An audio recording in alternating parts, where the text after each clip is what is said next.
And we are live with Crash Media Paranormal. I'm Craig Rackley, And I'm Ashley. and we are Crash Media. And we tonight we have a very interesting topic. We have residual versus intelligent hauntings, and we start right now.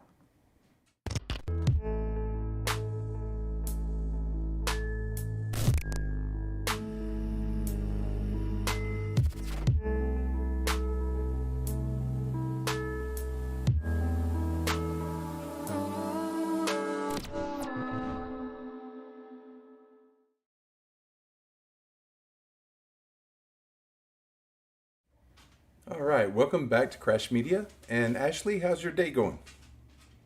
It is going really well. How about yours? It's been a day. It has definitely been a day, but I'm glad to be back with our paranormal family here, and just ready to have a good night. Me too. Yep. So we've got an interesting show for everyone tonight. We're going to be talking about two different types of hauntings. So the term haunted is actually a pretty broad term.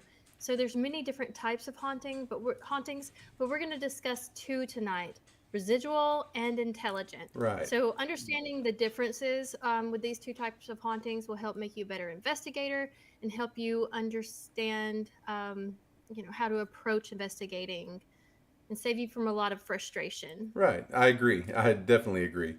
Ashley, in your opinion, what is a residual haunting? Okay, so a residual haunting basically means it's kind of what remains when something's gone. So it's like something's there but not fully there. So think in terms of like a residue. Um, so a residue is when something has been removed, and the residue is kind of like what's left after. So in the terms of haunting, it's an entity that isn't fully aware of the current reality. Yeah, exactly, exactly. And I know that that sounds like a lot, but we've got examples. We're going to break it down Right, for everyone. exactly. And Hollywood is, I think we're having some lag on here. Hollywood has given us a few examples. One of those examples is one of my favorite movies, and I believe one of Ashley's favorite movies, The Others, with Nicole Kidman. Hmm. So, Yeah, and so for those of you that have seen the movie,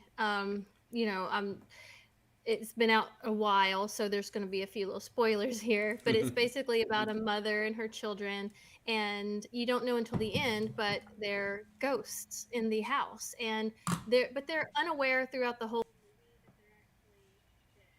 And so I really like the perspective that this movie shows that um, it really showcases that these spirits who there's a lot of confusion there, and right. they're still picking up on some things, but you think her house is haunted, but it's actually the living that's kind of picking up on some things not. But what I really like is that there's this transition from her residual haunting into more of an intelligent haunting, um, as she becomes aware that she's a ghost. Hmm. And I think it's a really good example of a residual haunting. Yeah, and it's almost like a growing consciousness in this movie. And it may reflect real life, it may not reflect real life, but it is a really good watch. Um, Amazing photography, amazing cinematography. It's wonderful. Yeah. And a few characteristics to go along with a residual haunting to help you kind of better understand and kind of think about a memory on loop. It's Hmm. kind of almost like a broken record that kind of plays over and over as if you're playing in a certain spot.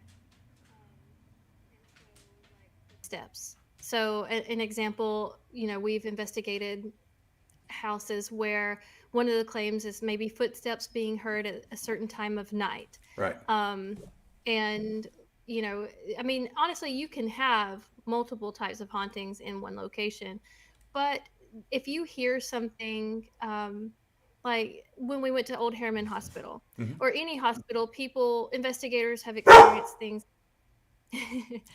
they've experienced things like maybe hearing a gurney. Your puppy back there. Exactly. But maybe hear a gurney or noises that were present while the hospital was functioning. Mhm. And so it's like these memories that just kind of play on a loop. Right. Yeah, we have experienced that, and I do know someone who whose grandmother was a very what you would call very militaristic as far as her schedule went, and she went to bed at the same time every night. She went to the bathroom at the same time every night, and it was just she was on that routine, and it never wavered. And after she Yeah. passed, he inherited that house, and literally for years would get up, close the door into her room, and because he would see her every single night, following that same Mhm. routine, and she was hiding that, or he was hiding that from his wife. So he would just Mhm. strategically get up, close the door, and it was a long time before the wife even realized it. But yeah, that Yeah. I have witnessed some residual hauntings. Yeah. And, um, if you think about it, sometimes the spirits, they're not aware, or they might be, Hmm. but they might not be Right, aware. They're just like kind of going about their daily routines, just back like they would be while they were living. And so it's just something that repeats like that. And right. they don't, they're not there to mess with you or anything. They're just doing their thing. Right, exactly, exactly. And then you have the flip side of that, which would be an intelligent haunting. So Mhm. an intelligent haunting would be like basically they're aware of their current reality, they're aware of changing of time, they're aware of the people, the living people around them, the other, not living people around them. And they can sometimes manipulate the environment and let you know they're there. Those are the Mhm. kinds that we as paranormal investigators really, really want to have. Those are the kinds that we Yeah. want to interact because they're able to interact with the living through whatever measurement devices we have, whether it's audio, video. So that's sort of the holy grail of paranormal investigating is Mhm. catching these intelligent haunts, intelligent spirits. Since we're on the Yeah. theme of Hollywood a little bit, there is one of my absolute favorite movies in the entire world, which is El Orfanato from Guillermo del Toro, which is a Spanish movie and possibly one of the greatest haunted house movies that I have actually ever seen in my life. It's about a woman who grows up in an orphanage. She grows up and buys the orphanage, and then her son disappears and the spirits that are in the house help her discover what happened to her son. And Mhm. it's a beautifully done movie, and but the spirits are aware and they're presently helping, and it will send a chill down your bones. Mhm. So that is my Yeah. example And I from have Hollywood. I have not seen that one, so I would definitely have to check it That out. is one to definitely put on your list. And some Mhm. examples would be spirits responding on command. So if you Mhm. say, knock three times, dun dun dun, or repeat after me, dun dun dun dun dun, and then you hear a dun dun, direct response to questions. What is your name? My name is Sarah. Spirits that are aware of the living and changes in the environment. People that are aware that their house is being remodeled. Mhm. We were in a place one time that the spirit was not happy with the conditions of the house and let it known, let it be known. They could also manipulate matter, making physical objects move. The flashlight test is one that we use a lot with mixed results. And, when it does work, it's pretty compelling. When it Mhm. doesn't work, it is what it is. But give me another example that you know of, Ashley, of manipulating matter. What is something that you have gotten some results from? So, people talk about having doors open, and Yeah. I lived in a house once that would happen a lot. You'd be sitting there, and a door would open by itself, or something would move. And Hmm. so, I think um, that would be an intelligent haunting because they're able to, manipulate. physical matter and open the door, or or touching. Right. Yeah. We've been in investigations where we've gotten touched, Right. and so something that's aware of you enough to actually touch you, and you feel their presence and everything. That would kind of go along with that too, I believe. Right. Exactly. Exactly. And I've lost Ashley. The joys of live broadcasting. Let me see. Let me get her back for us. This would take just a second. And I believe she's coming back in, and here she Mhm. is. Welcome back. Thank you. Yeah, I don't know why sometimes it just drops me out. Yeah, and I think we're having a little bit of audio loop problems tonight. I don't know if it's an internet connection, but everything's going a little crazy every now and then. Yeah, I'm gonna peek over at YouTube really quick. Give me a second. Okay. Okay, I'm just checking to see. Let me mute this. Okay, so it looks like it's back on there running now. Okay, So, great. Okay, good. um, All right. um, So, during an EVP session, if you ask a question like, what year is it? What an intelligent spirit could, possibly give a year, where a residual spirit would tell you, even if they're able to speak, like, it's 1892, mhm. Yeah, it's like they're stuck in their time period. Right. And more an intelligent haunting, they're aware of the changing time, Hmm. and they're aware that it might be, 2024. So, Right. and so there are, just to compare and contrast the Hmm. two. Um, and yeah, so exactly what you said, Yeah. And we put ask what together a year it little, is. right. We put together a little visual for you, sort of a veil between the living and spirit realm. Ashley, can you tell us about this? Okay, so let me open it on my end really quick. One second, my computer's freezing. So, okay, so I created this little visual because I believe um, residual and intelligent. It's on a spectrum, Right. and and so on this visual. Okay, here it is. Let me get it open over here. If you see on the far left where it says residual, it's completely like foggy, grayed out.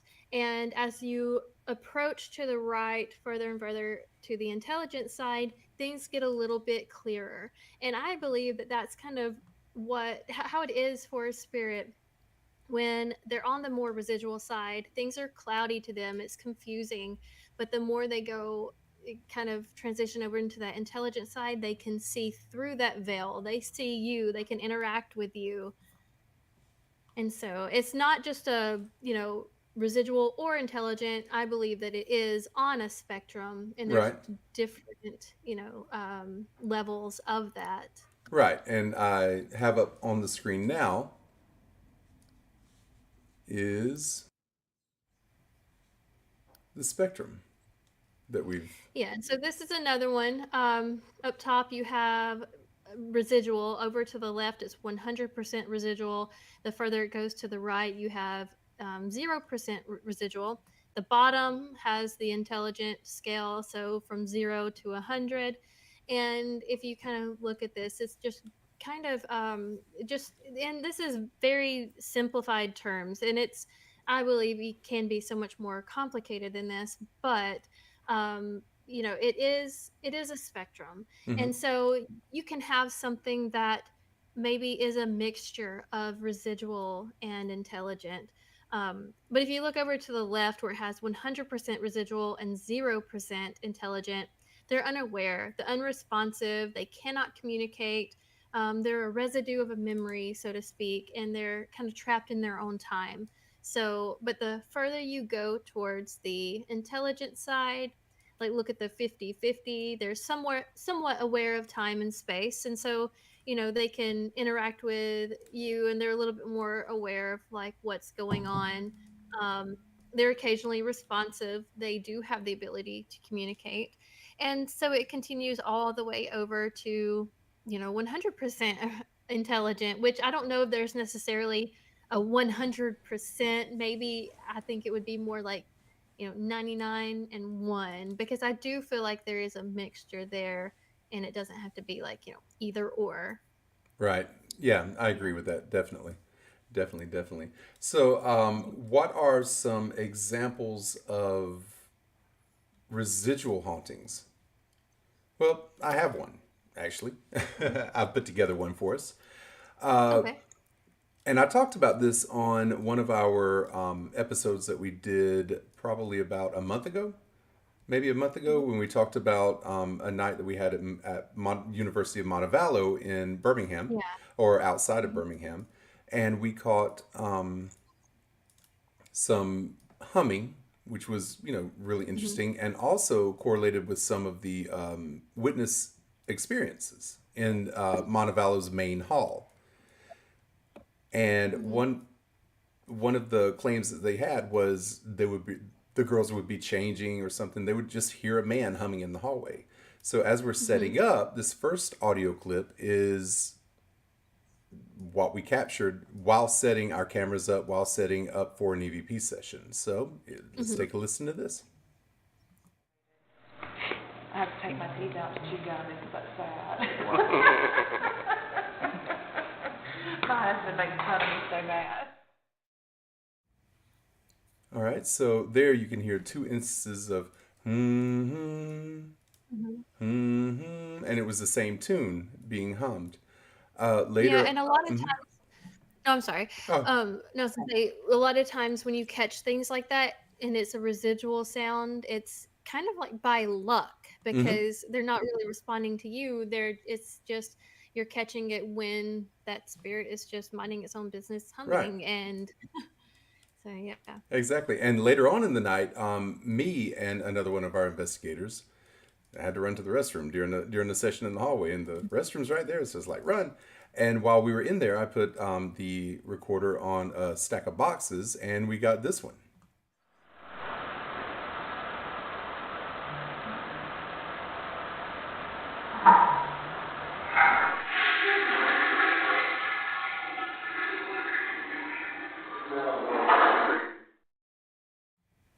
So to me, that is 100% a residual haunting. I don't think whatever was there knew we were there. I think they were maybe Mhm. possibly cleaning something and just humming to themselves. But we got it twice Yeah. in one investigation. So, And that's why it's important, to have your cameras rolling or a digital recorder rolling, mhm. even when you're not doing an EVP session, because that's when you'll catch things like that. Right, exactly, exactly. And I believe you have an example of an intelligent haunting that you've witnessed. Yes, and so I believe this to be an intelligent haunting because this spirit was responding to us throughout the night and Hmm. responding intelligently to the things that we were asking. So this was actually from the Drish House, and here in Tuscaloosa, Alabama. And this was one of our sessions, and we were trying to communicate specifically with John. And on the clip, one of the investigators asks, "Is it John?"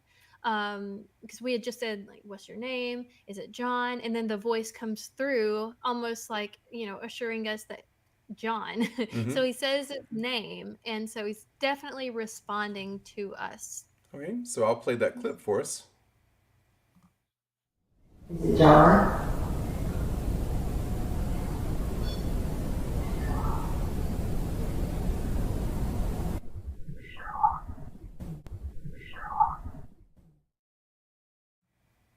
All right, so that was almost completely unmistakable there. Yeah.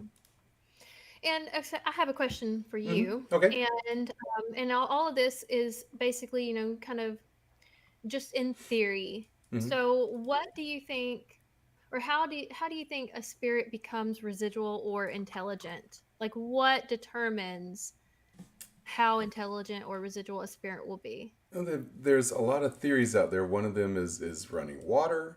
One of them is proximity to water, limestone. There's so many theories out there.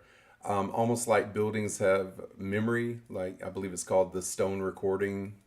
Stone recording. where stone and masonry like records events, and if there's a lot of like psychic energy built up in an event that it just replays over Mhm. like a tape recorder. That's a possibility.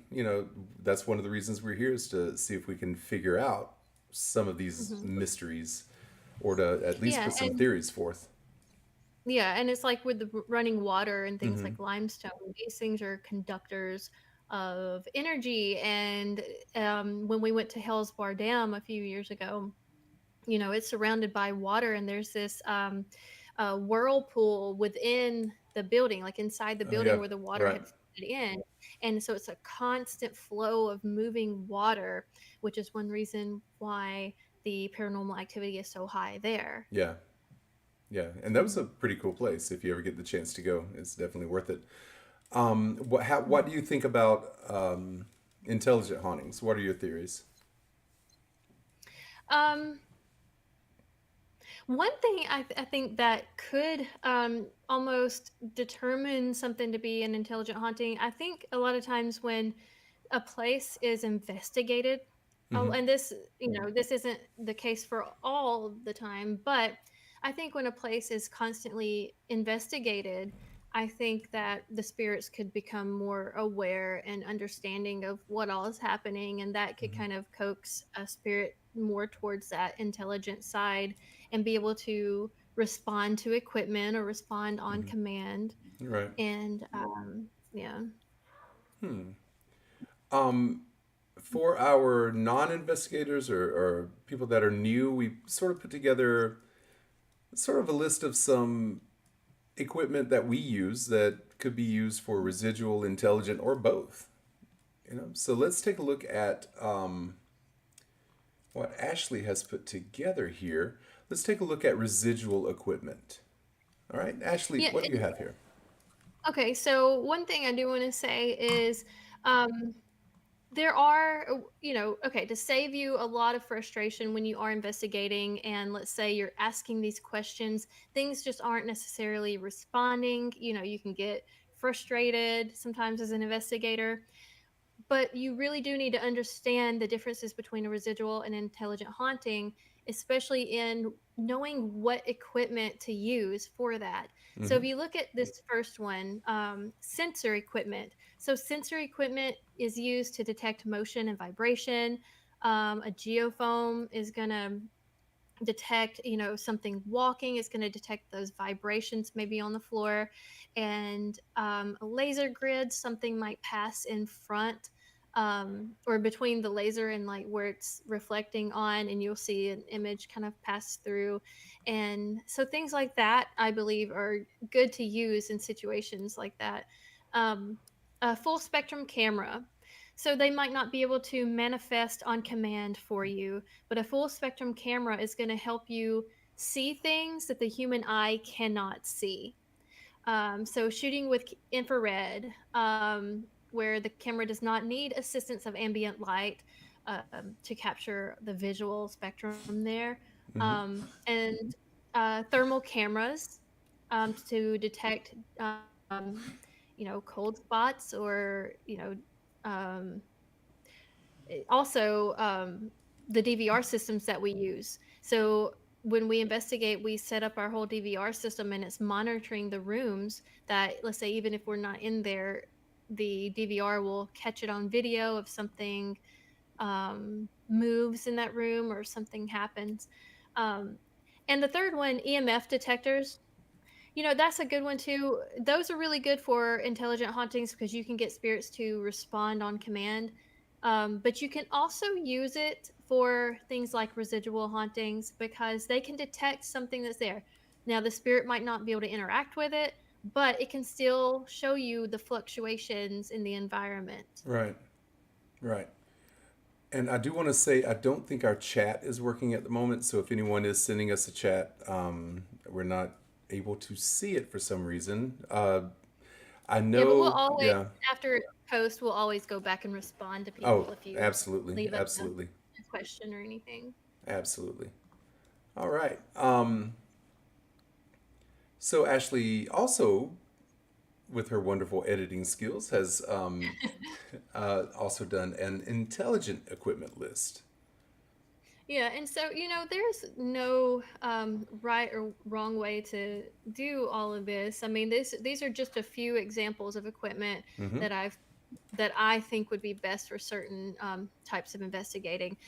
So if I'm investigating, and I think it's like an intelligent haunting, audio devices, of course, because you're gonna be able to hear those responses. So the Zoom M2 is the particular recorder that I use, and it's great. It's by far so far the best recorder I've had, and it, Right. it clearly catches voices so well. All The of the Spirit Box. yeah, all of the Zoom brands are amazing. Sorry to interrupt you there. I use Oh, the no, you're good. H2, yeah, I use the H2N, and it is a powerhouse. It is an absolute powerhouse. The Hmm. batteries last, forever, and the recording quality, yeah, it's audio.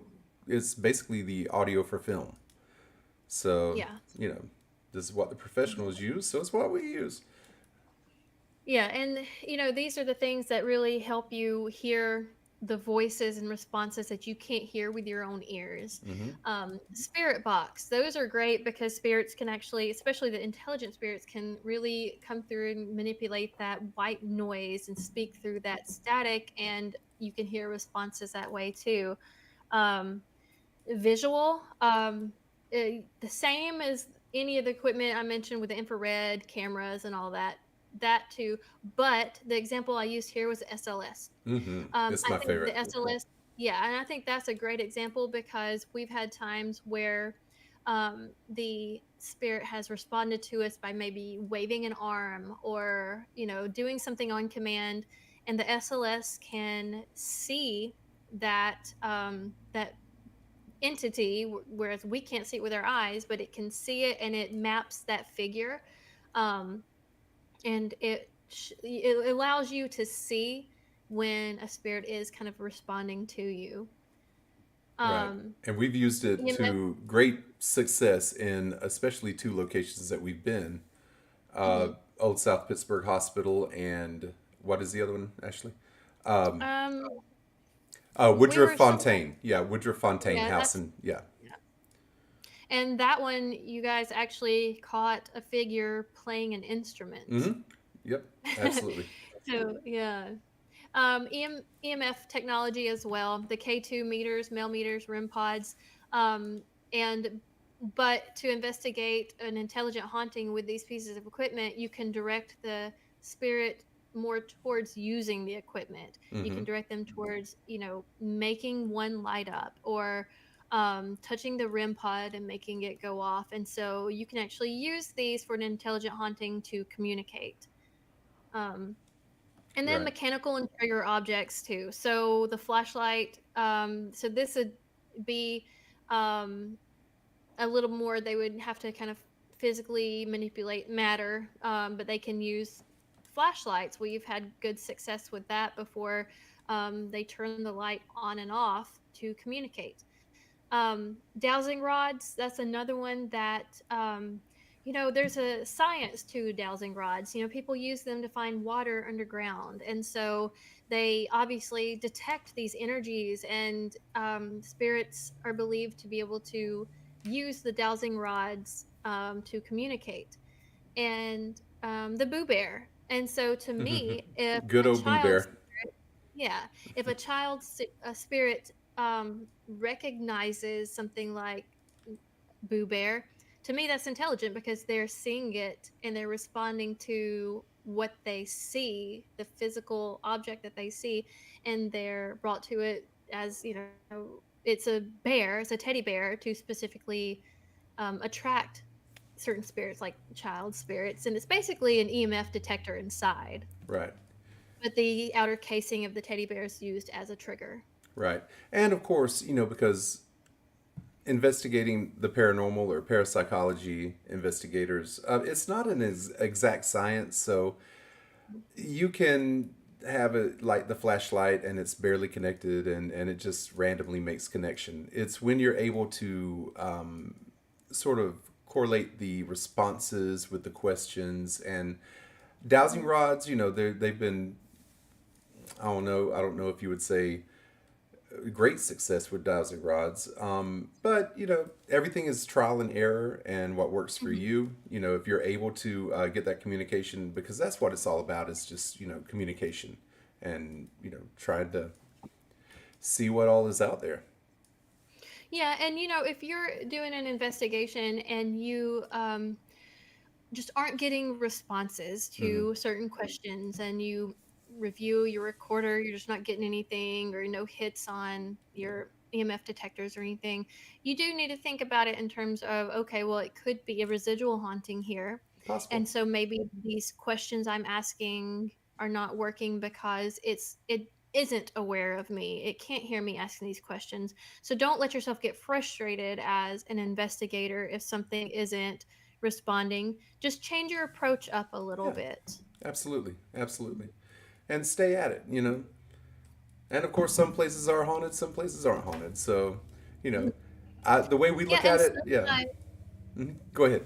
I was gonna say sometimes a place is really haunted, but it's just not an active night. Right. And we've run into that That's before happened too. before. Yeah. Absolutely. And, the way I look at it, like, if we go to a location and we just get nothing, we're still having a great time. We're still with people we enjoy. Yeah. We're still having a Mhm. great time, and we may lose a lot of sleep, but, we still have a great time. And we're doing something we love. Yeah. Yeah. So, um, if anyone has any questions about those two types of Hmm. hauntings, let us know in the comments and we'll respond when we can. And I mean, there's not an exact science No, to paranormal investigating, but it's heavily, science is a part of it. exactly. And so, but a lot of it is theory at this point, but we are just coming from experience and things that we've learned and kind of theories that we've developed ourselves just from what we have experienced. Right. Absolutely. Absolutely. Yeah. Um, Now, one of the things that we're trying to do with this channel is we're trying to get our viewers to submit some photos and some evidence, and have a little section where we can talk about that. So we have a few things. Ashley, can you take us into that? Okay, so the first one was sent in by Percy Reach. And they reached out to me on Facebook. And so the photos, let me get them pulled up on my end as Uh-huh. well. So this first photo, um, okay, my computer's being a little slow, so give me just a moment. So Percy actually worked at the Bell Witch Caves. So if you're not familiar with the Bell Witch Caves, that is a famously haunted location. Has a lot of history there, and we could get all into that maybe in another episode. Right. But Percy actually worked there and had a lot of experiences, including seeing a child spirit. Oh, wow. This first photo is just a photo of the cave. And so, um, you know, I was looking at this, and one thing kind of playing off of our episode last week with or the week before with proof versus pareidolia. One thing you will have to be a little bit careful of in certain photos like this is especially with the texture on rocks, or trees or the ground or anything. um, there's going to be a lot of cases of pareidolia. Now, this place, I truly believe this is haunted. I know so many people have had experiences there. And so in this photo, this is just a photo of the cave. And I actually see a couple of cases of pareidolia in this particular Yeah. image. Um, but amazing photo, though. It's really cool because I've never been there and I always have wanted to go. Yeah, I think the Um, glaring thing about this is the zombie face, which I can definitely yeah. see. And the funny thing is, Ashley, when I was setting these up, when I first looked at that, I did not see it until I pulled it up on the screen this time. I'm like, oh, that's awesome. Yeah. It's definitely Yeah. pareidolia. It's definitely pareidolia, but Yeah. it looks really cool. Yeah, and but like I said, even when it's a case of pareidolia, it doesn't mean that it's not haunted because this place, like I said, I truly believe is haunted. Right, But on right. this second photo, this is a photo inside the cave. And so that just looks amazing. I would Yeah, love to go. That's definitely somewhere I want to go one day. absolutely. So this is inside the cave. So just to give people a little bit of an idea of these caves. And again, I don't see anything paranormal in this image, even though I know the place is haunted. But the you do have to um, look at the textures around and all of that. Um, but this next photo that Percy sent in, I think is really cool. So on one of the tours, um, Percy was giving one of the tours, and this person, believe it was a man on the tour, got these scratches. Now he didn't bump up against the caves or anything and had not been scratching his arm. And in fact, I believe they said that this person didn't even feel it. Someone pointed it out. And they were like, "Oh wow!" I mean, the whole arm is scratched up, and I'm sorry, Percy, if I get this story wrong, but I believe they told me that the girlfriend to this man had just said something about I believe maybe it was his birthday or something, and that they were hoping that the witch would kind of do something and kind of show out a little bit since it was, and then this happened. And so I think that's really cool because looking at those scratches, I mean, one of them really broke the skin, Right, but looking at those scratches, they're going in all kinds of directions. And you would really have to be sitting there clawing your arm to pieces to get this to happen. That's not a scrape. And so they didn't scrape up against the wall. I mean, you can tell it's not a scrape, like something clawed this person. right. And but it's going in different directions, almost like markings. And I just thought that that was really interesting. Hmm. And then on the fourth one, I think she said, let's see, yeah, on this fourth picture, so I believe this was the same day. A little bit later, this is another person that got scratched, and if I'm not mistaken, they didn't realize it either until someone else pointed it out. And they have these scratches, and this was different time, so had no involvement with like that man that was scratched. Um, and looking closely at it, like kind of towards the bottom, um, not far left, but kind of in the middle, bottom towards the left, some of those scratches almost branch off like that other one. I just thought it was really neat.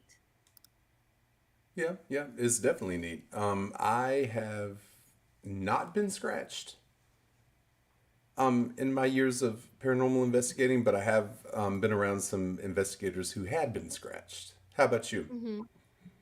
I've been scratched before, but not during an investigation.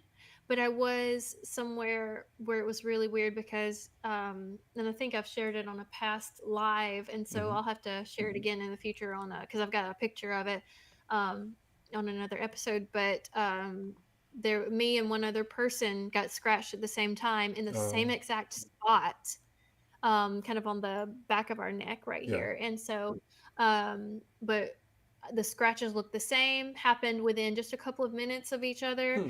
And so, and we had been talking about the spirits. And so, I believe that whatever was there wasn't too happy about us talking about it. Right. Um, but so the Bell Witch Cave, that was actually what inspired the Blair Witch Project. Am I Yeah. am I wrong? I Yeah. believe No, you're it's right. You're right. okay. And of course the Blair Witch is just a movie. It's not It's a good movie. that Is didn't, it?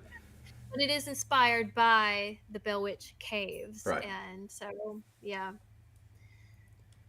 Right. But I thought those were really cool Yeah. because I've heard of other people getting scratched there. Like it's kind of I've heard it's happened a lot there. Yeah, and we're glad for the submission. We definitely want submissions. We also have another one. It is a video, and can you set this up for us? Okay, so this was another one. We're gonna keep the sender Mm. anonymous. I Anonym, can't talk. anonymous. Anonymous. And so, but this was sent in, and I thought it was a really great example of mistaken identity. A lot of people will see balls of light or Hmm. orbs, what they believe to be orbs on a video. But in this video, it's dust orbs. And I've seen videos like this posted in paranormal groups, and a lot of people will say it's orbs. Hmm. But you can easily recreate this yourself by sitting near a light, Okay. maybe having a flash on your camera, Hmm. sitting by a lamp or whatever, and you're filming.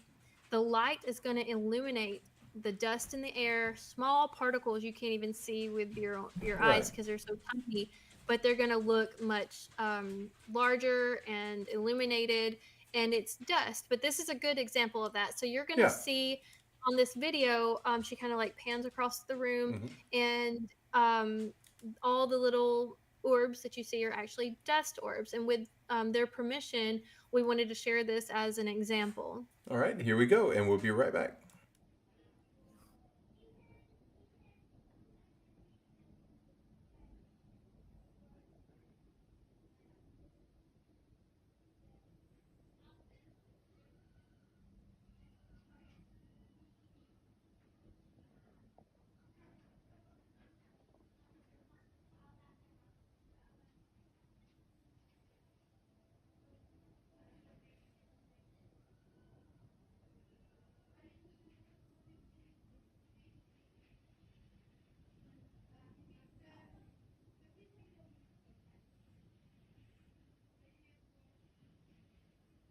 Reveal yourself.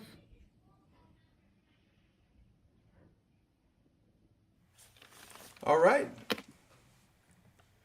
Yeah. Yeah, so So yeah, that was everyone, definitely yeah. yeah, and but there's been times where I've actually created something like that just Hmm. by simply sitting by a lamp, holding my phone, and just sitting there, even when there's no ceiling fan or any, you don't even feel an airflow. There's always air movement, and so the slightest little air movement will move those dust orbs across the Right. screen, Right. and And it'll look just like just something. let you know, Jeremy has logged on. Hello, Jeremy. How you doing? Hello, Jeremy. That's our friend. That's our friend. Hope all is well. Yeah, and so I do have some more pictures that someone sent in that we will get to next week. Hmm. But I want to thank everyone for sending in the videos and Absolutely. pictures. And I want to encourage others to send in because we want to, one, we want to help, we want to share and maybe help analyze a photo or something. Maybe, we'll one will actually be like a ghost or something in it, but we want to help you determine whether it really is or if it is kind of mistaken identity for something. Absolutely. And also questions. We really love questions. If you are a paranormal investigator or if you want to get into paranormal investigating, ask us some questions. We're happy to answer anything that just send us an email at crashmediaparanormal@gmail.com and we'll be happy to Mhm. answer any questions.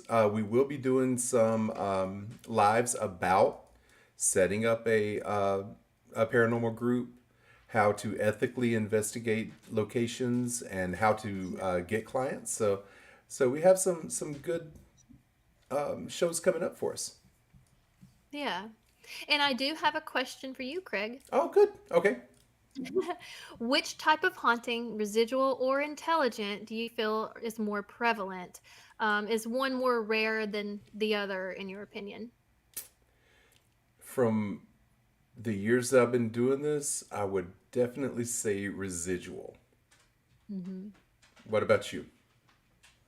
Yeah, I think it is a good mix, but most of the time, it is more so residual. I mean, there's been times that we've gotten both Hmm. at At the same the same location. location. Mhm. And honestly, okay, so there's one place that we just investigated, and I don't want to spoil it yet because we have an episode coming.